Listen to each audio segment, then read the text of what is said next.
Bismillahirrahmanirrahim. Assalamualaikum warahmatullahi wabarakatuh. Alhamdulillahi rabbil alamin. Allahumma salli wa sallim ala sayyidina Muhammad wa ala ali sayyidina Muhammad. Amma ba'du, jamaah sekalian berbahagia, pemirsa TV One dimanapun berada, yang semoga senantiasa kita dalam penjagaannya. Kita bersyukur karena kita berada di tanggal 1 Muharram 1445 Hijriah. Tahun baru yang sesungguhnya milik kita. Kemarin ibu-ibu pawai obor apa kagak? Kagak ya, emang pawai obor buat anak-anak aja.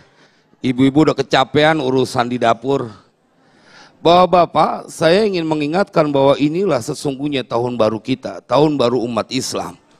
Karena kita diajarkan oleh guru-guru kita, bahkan di penghujung dari akhir tahun kita berdoa, di awal tahun kita berdoa, meminta kepada Allah Subhanahu wa Ta'ala agar senantiasa dalam kebaikan yang berlimpah.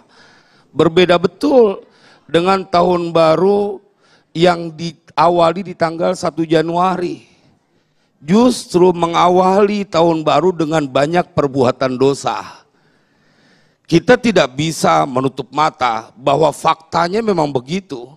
Di malam tahun baru 1 Januari, dan ini banyak jangan-jangan di antara kita yang ambil bagian dalam meramaikannya. Semua dosa hampir dilakukan di malam itu. Maka jamaah sekalian berbahagia, saya ingin mengingatkan kepada kita bahwa ketika engkau diberikan umur panjang, bukannya tanpa maksud. Dalam Sunan Tirmidzi, orang lelaki Arab Badui yang datang kepada Rasulullah dan kemudian bertanya, "Ya Rasulullah, man khairun nas?" Wahai Rasulullah, siapa sih sebaik-baik manusia? Nabi kemudian menjawab, "Man tala umruhu wa hasuna amaluhu."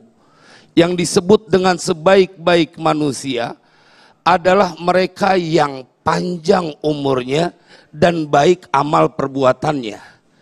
Jadi pergantian tahun baru Islam ini menjadi sebuah bukti bahwa engkau berpotensi menjadi manusia terbaik di permukaan bumi ini.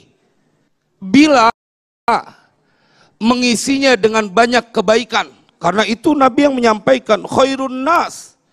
Saat ada yang bertanya siapa orang yang paling terbaik, maka mereka yang diberikan panjang umurnya oleh Allah Subhanahu wa Ta'ala dan mengisi dengan kebaikan-kebaikan. Jamaah sekalian berbahagia, ayatnya tadi dibaca bahwa Allah telah menentukan dalam 1 tahun itu ithna asyara syahra, 12 bulan. Di antaranya minha arba'atun hurum. Di antara dari 12 bulan itu ada 4 bulan yang dimuliakan. Saya ingin mengajak kepada kita betapa istimewanya engkau yang berada di bulan Muharram. Mengapa? Karena kita buka berbagai kitab tafsir, akan diceritakan yang dimaksud minha arba'atun hurum, yaitu Dzulqa'dah, Dzulhijjah, Muharram, dan Rajab. Bulan yang dimuliakan oleh Allah Subhanahu wa Ta'ala.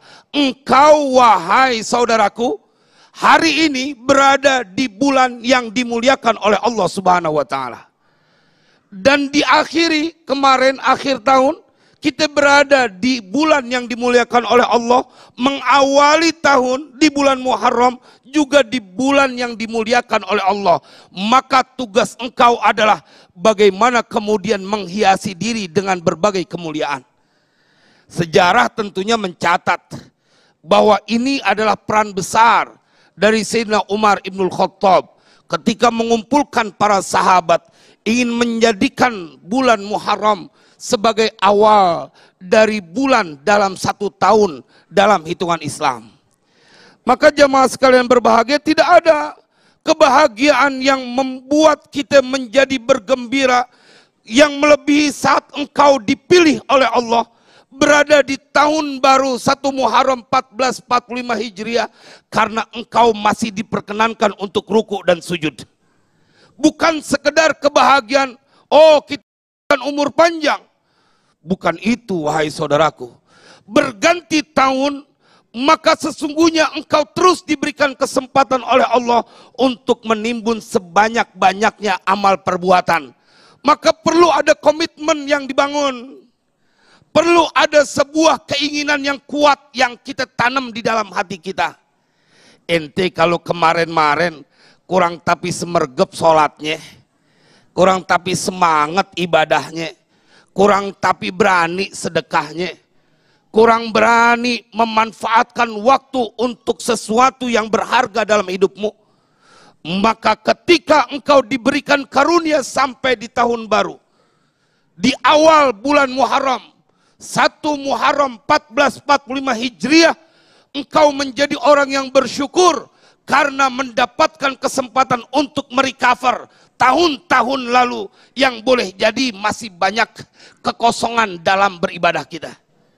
Jemaah sekalian yang berbahagia, kan semua orang pengen minta panjang umur, betul apa enggak? Kalau ada orang sakit, kemudian kita datang, kita ngomong, ane doain ya biar husnul khotimah, kira-kira marah nggak yang sakit? Marah, sambar gledek lu, gua didoain husnul khotimah. Padahal pada saat kita sehat, kita suka berdoa.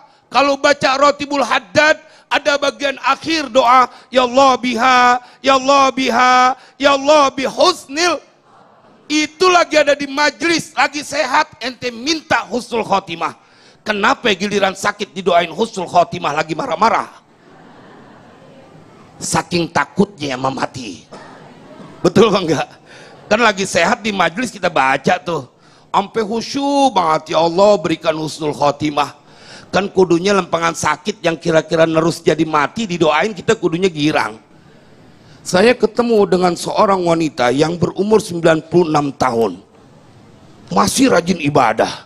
Dalam satu ceramah, dan dia kemudian datang menghampiri saya, Ustadz, saya udah berumur 96 tahun, ruku dan sujudnya masih cakep, dan dia nggak punya penyakit pikun, nggak punya penyakit pikun, cuma satu pikunnya. Kata dia, Ustadz, saya udah sholat, terus pengen sholat lagi, perasaan belum sholat, saking Allah pengen tambahin pahala sholatnya. Kan kudunya kalau pikun sekalian semuanya pikun. Biasanya pikun lempangan makan doang. Gue udah makan apa belum ya? Udah belum, sendokin lagi makan. Tapi ini orang begitu dipelihara, udah 96 tahun dia punya umur, masih Allah bikin dia menjadi orang yang berlimpah sholatnya. Bukan lupa rokaat. Itu selesai sholat asar, dia tanya, gue udah sholat asar apa belum? Maka semangatlah untuk terus mengisi sisa umur kita. Karena bukan tanpa alasan engkau bertemu di 1 Muharram 1445 Hijriah.